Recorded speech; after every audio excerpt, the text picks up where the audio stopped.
Sahabat Pijar TV, terima kasih sudah klik video YouTube ini. Kiranya kebenaran firman yang saudara dapatkan menerangi kehidupan saudara. Dan untuk mudah menyaksikan video-video lainnya dan mendapatkan update dengan cepat, gimana caranya? Klik subscribe-nya. Jangan lupa berkat Tuhan jangan disimpan sendiri. Klik tombol share di bawah dan dibagikan video ini ke banyak orang sebanyak-banyaknya yang saudara kenal. Salam terang bagi Indonesia.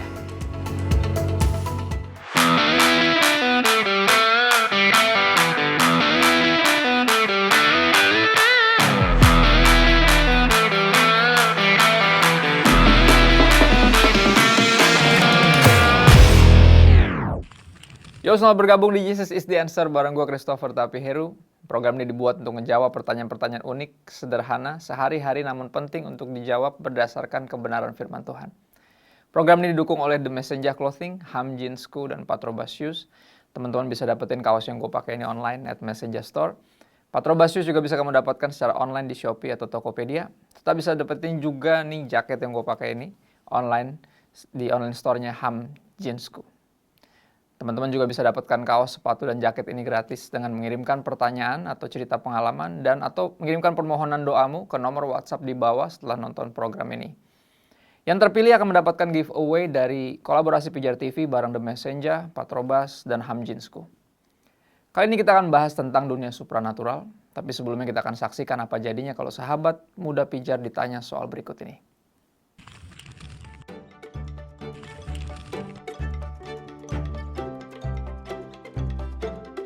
Kita bilang dalam nama Tuhan Yesus supaya para roh tidak mengganggu kita lagi. Karena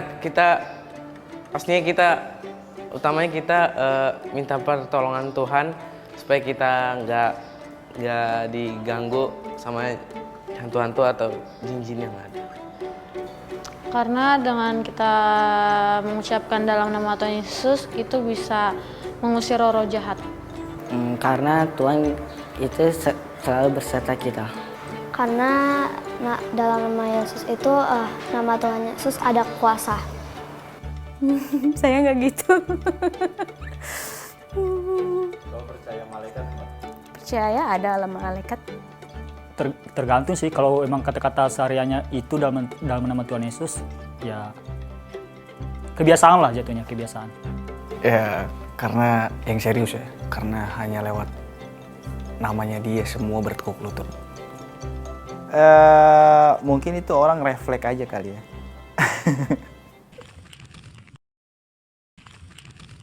Kalau ketemu hantu atau diganggu setan, kenapa harus bilang dalam nama Yesus? Beberapa jawaban teman-teman tadi menarik banget. Ada yang jawab bagus banget, dibilang karena nama Yesus berkuasa. Ya, terus ada yang bilang karena itu kebiasaan. Ya, sebagai orang Kristen kita nyebut dalam nama Yesus. Tapi kita akan lihat apa yang Alkitab katakan, apa yang Alkitab catat mengenai kuasa dalam nama Yesus. Di Lukas 10 ayat 17 dikatakan di situ, kemudian ke-70 murid itu kembali dengan gembira dan berkata, Tuhan, juga setan-setan takluk kepada kami demi namamu. Mereka berkata kepada Yesus. Jadi dalam nama Yesus ada kuasa sehingga setan-setan tunduk, ya, takluk. Dan di Kisah Para Rasul 19 ayat 13 sampai 15 segitu berkuasanya nama Yesus sampai nama ini diperlakukan hampir kayak mantra gitu ya. Ya. Dikatakan di situ juga beberapa tukang jampi Yahudi yang berjalan keliling di negeri itu mencoba menyebut nama Tuhan Yesus atas mereka yang kerasukan roh jahat dengan berseru, katanya, aku menyumpahi kamu demi nama Yesus yang diberitakan oleh Paulus.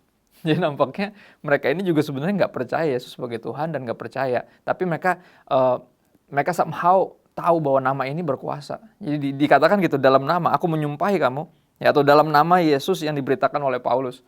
Tetapi roh jahat itu menjawab di ayat 15, Yesus aku kenal, Paulus aku ketahui, tapi kamu, siapa kamu? Ya, menarik, artinya nama Yesus berkuasa. Dan ini sifatnya personal ya. Beberapa mungkin berbicara tentang dunia supranatural, ada yang percaya atau enggak. Karena mungkin ada yang nggak pernah ngalamin sehingga dia nggak percaya. Tapi gini, nggak kelihatan bukan berarti nggak ada. Nggak pernah ngalamin juga bukan berarti ini nggak nyata. Ya, dunia supranatural ini sangat nyata. Dan ini kesaksian personal dari nyokap gue. Nyokap gue dulu bukan orang percaya, ya, tapi dia punya mamanya dia ini penginjil gitu. Jadi ada yang nggak senang sama mamahnya atau sama oma gue, akhirnya dikirim roh jahat, ya, dikirim santet gitu. Dan karena oma gue tentunya orang yang erat dengan Tuhan gitu, intim sama Tuhan, hidup dalam doa, setannya nggak ke sana, ya mentalnya ke nyokap gue yang belum percaya waktu itu. Ya, dia ngelihat sosok tinggi besar sekitar 3 meter tinggi, berbulu semua full, matanya api yang menjulur keluar dan ada taring. Dari taringnya benar-benar kelihatan gitu ya. Dan dia berusaha kayak mengambil nyawa nyokap gue. Itu yang nyokap gue rasa sampai dia sesak nafas. Dan dia dengar dengan jelas di telinganya ada suara yang berkata, sebut Yesus.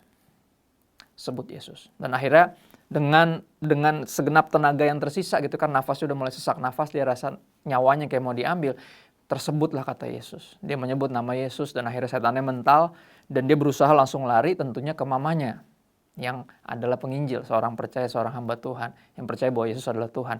Tapi di tengah jalan kembali setan itu berdiri di depan pintu kamarnya dan akhirnya nyokap gue mulai detik itu nggak perlu lagi mendengar suara yang memerintahkan dia untuk menyebut Yesus. Dia tahu ya nama Yesus adalah nama yang berkuasa. Dia sebut nama Yesus.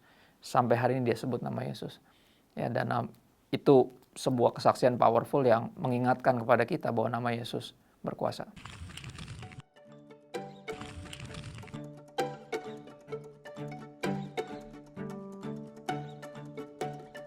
Aku nggak tahu pas. Enggak yang begitu. Percaya Yesus berarti bisa ilmu supranatural? Enggak. Belum tentu ya, karena itu kan apa sih namanya? Ya belum tentu aja. Saya nggak tahu jawabannya kayak gitu. Enggak sih. Aku nggak tahu jawabannya. Enggak, beda itu. Mungkin ya itu dinamainnya karunia ya, tapi ya mungkin juga bisa sih. Oh tidak. Enggak. Oh, enggak. Enggak. Yesus tidak mengajarkan ilmu natural. Ya karena percaya sama Tuhan, pasti Tuhan melakukan suatu mukjizat ke hidup kita. Apakah percaya Yesus artinya kita bisa ilmu supranatural? Nih kata-kata ilmu supranatural nih yang apa ya, sangat-sangat Indonesia banget gitu ya. Kita lumayan mistis negaranya sebenarnya orang-orangnya. Jadi kayak apakah percaya Yesus membuat kita bisa jadi sakti semacam itu gitu ya. Nggak bisa dipungkiri emang Tuhan Yesus sendiri yang berkata bahwa kita akan menerima kuasa. Ya, Lukas 10 ayat 19 sampai 20. Tuhan Yesus bilang, sesungguhnya aku telah memberikan kuasa kepada kamu untuk menginjak ular dan kalajengking dan kuasa untuk menahan kekuatan musuh sehingga tidak ada yang akan membahayakan kamu. Ya, tapi ayat 20-nya katakan apa? Tuhan Yesus bilang, namun demikian janganlah bersukacita karena roh-roh itu takluk kepadamu. Tetapi bersukacitalah karena namamu ada terdaftar di sorga. Jadi nampaknya bukan kesaktian spiritual ini, ilmu spiritual yang harus kita kejar. Ya, karena percaya Yesus, tapi justru kita harus mengerti kita percaya Yesus utamanya. Ya, biar ada kepastian keselamatan, biar kita bisa diselamatkan karena keselamatan hanya dalam Yesus. Ya, bersukacitalah karena namamu terdaftar di sorga. Bukan berbanggalah atau bersukacitalah karena engkau jadi pribadi yang sakti gitu, yang memiliki kuasa. Dan di Kisah Rasul 1 ayat 8 dikatakan juga kita akan menerima kuasa kalau Roh Kudus turun ke atas kita, tapi bukan untuk jadi sakti. Ya, untuk jadi saksi. Ya, kamu akan menjadi saksiku Yerusalem, Samaria, Yudea sampai ke ujung bumi gitu ya. Jadi kita mesti mengingat bahwa nggak boleh kita memperlakukan mengikut Yesus untuk mengejar ilmu supranatural gitu. Tapi sekali lagi kita punya kuasa. Yesus yang bilang ya di Yakobus 4 ayat 7 ada satu ayat yang powerful banget, dikatakan demikian. Karena itu tunduklah kepada Allah dan lawanlah iblis, maka ia akan lari daripadamu. Nah, ini menarik. Ya, ternyata kekuatan kita yang bikin iblis lari dari kita atau takut sama kita karena apa? Penundukan diri kita kepada Tuhan. Ya, jadi biar kita mengikut Yesus, percaya sama Yesus untuk itu, untuk dengan tujuan kita menundukkan diri kepada Yesus sehingga seolah gue akan sebut sebagai ini, seolah sorga itu backingan kita sehingga nggak ada yang macam-macam, nggak ada yang berani macam-macam sama kita, khususnya roh-roh jahat nggak ada yang berani macam-macam sama kita. Tapi itu nggak boleh dipandang sebagai sebuah kesaktian yang seperti apa, karena pada akhirnya kuasa dipercayakan untuk kita bisa menjadi saksi, ya kuasa diberikan atau bahkan karunia diberikan untuk kita bisa lebih lagi melayani.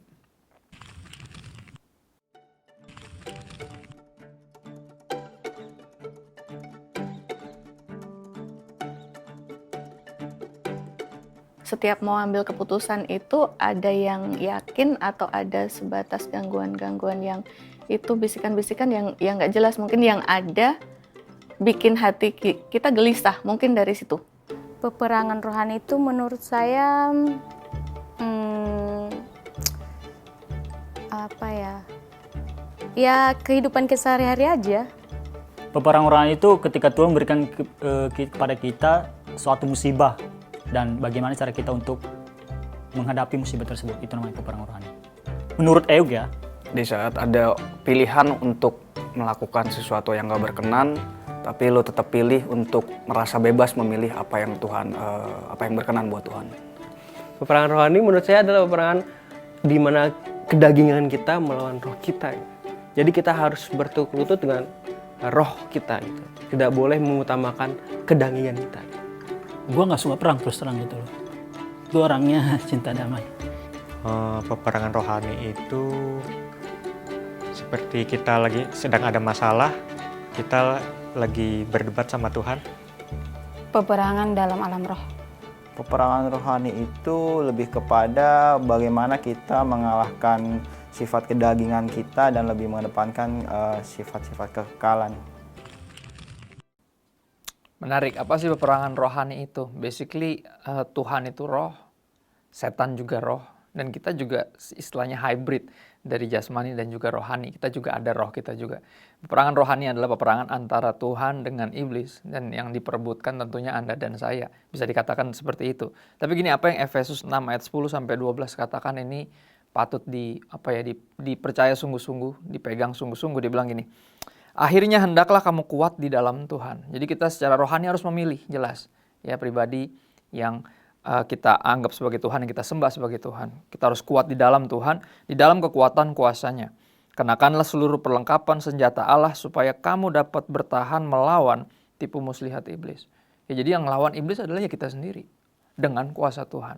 Ya, dengan segenap perlengkapan senjata Allah yang dipercayakan kepada kita, diberikan kepada kita. Karena perjuangan kita bukanlah melawan darah dan daging, tapi melawan pemerintah-pemerintah, melawan penguasa-penguasa, melawan penghulu-penghulu dunia yang gelap ini, melawan roh-roh jahat di udara. Jadi sekali lagi spiritual warfare atau perangan rohani itu real. Ya, adalah sedih untuk ada orang-orang yang menganggap itu suatu yang kayak apaan tuh, nggak ada yang seperti itu. Ya, kita nggak bisa pungkiri kalau emang setan ada, tentunya Tuhan juga ada. Ya, dan ini yang kita mesti sadari, karena gini, kerap kali gue perhatiin gitu, orang-orang tuh sebenarnya cukup rohani, cuman lebih tertariknya rohaninya tuh yang horor-horor gitu.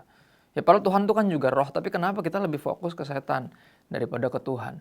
Ya, rohaninya kenapa arahnya ke situ gitu, ke rohaninya justru yang lebih ke yang mistis gitu ya, ke yang goib-goib gitu ya, kita lebih suka yang begitu. Ya, dan gini, di ujung dari apa yang kita lagi bahas gitu tentang dunia supranatural, aku mau ngingetin aja ya, kunci peperangan rohani yang sukses. Yang pertama, kita masih bergantung sama kuasa Tuhan, ya, bukan kemampuan kita sendiri. Itu jelas, karena pada akhirnya kita melawan iblis bukan dengan kuasa kita, kemampuan kita, tapi karena dengan kuasa Tuhan, dengan perlengkapan senjata Allah yang dipercayakan kepada kita. Kedua, kita mengusir setan dalam nama Yesus, bukan yang lainnya. Ya, dan sekali lagi jangan menganggap nama itu sebagai sebuah mantra. Nama itu benar-benar berkuasa. Ya, karena dia di pihak kita, siapa lawan kita, dan itu yang mesti kita pegang sungguh-sungguh. Yang ketiga, kita mempersenjatai diri dengan seluruh perlengkapan senjata Allah. Ya, banyak dibahas di situ di Efesus 6 tadi. Ya, teman-teman bisa baca sendiri di Alkitab. Pada akhirnya khususnya senjata yang paling powerful nih. Yang keempat dibilang ini, kita melakukan peperangan rohani dengan pedang roh, yaitu firman Tuhan. Ya, jadi jangan berusaha melawan istilahnya iblis dengan kekuatan daging kita, bahkan dengan disiplin personal kita, disiplin agama kita. Enggak, kita lawan iblis dengan pedang roh. Sama seperti Yesus ketika dicobai oleh iblis, dia melawan iblis. Ya, lawan cobaan iblis semua dengan firman Tuhan pun dengan kita.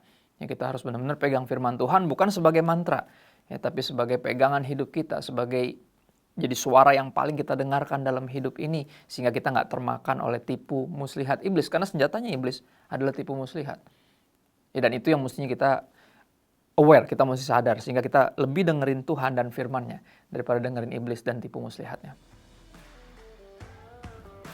Sahabat Pijar TV, senang banget di waktu yang singkat ini kita bisa menjawab pertanyaan-pertanyaan mengenai dunia supranatural. Program ini bisa diproduksi karena dukungan sahabat sekalian terhadap pelayanan Pijar TV. Dukungan doa, ide, bahkan dana sahabat sekalian akan terus memampukan kami memproduksi dan menyiarkan program ini. Bagi sahabat yang tergerak berpartisipasi mendukung pelayanan kami dalam dana, silakan berkontribusi ke nomor rekening yang tertera. Seberapapun donasi sahabat sangat memberkati pelayanan media ini. Ini adalah akhir dari rangkaian episode Jesus is the Answer season pertama. Saksikan selalu program ini di hari dan jam yang sama. Sampai jumpa di season selanjutnya. Salam terang bagi Indonesia.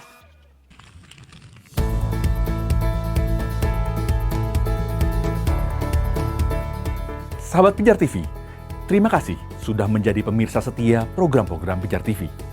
Kami sungguh rindu agar saudara bukan saja diberkati dengan menyaksikan program-program ini, tetapi juga dapat berinteraksi dengan kami untuk berdiskusi dan bahkan didoakan melalui WhatsApp dan telepon yang tertera di layar kaca ini. Hubungi kami sekarang juga melalui WhatsApp. Tim Respon Pijar TV siap untuk melayani saudara. Salam terang bagi Indonesia.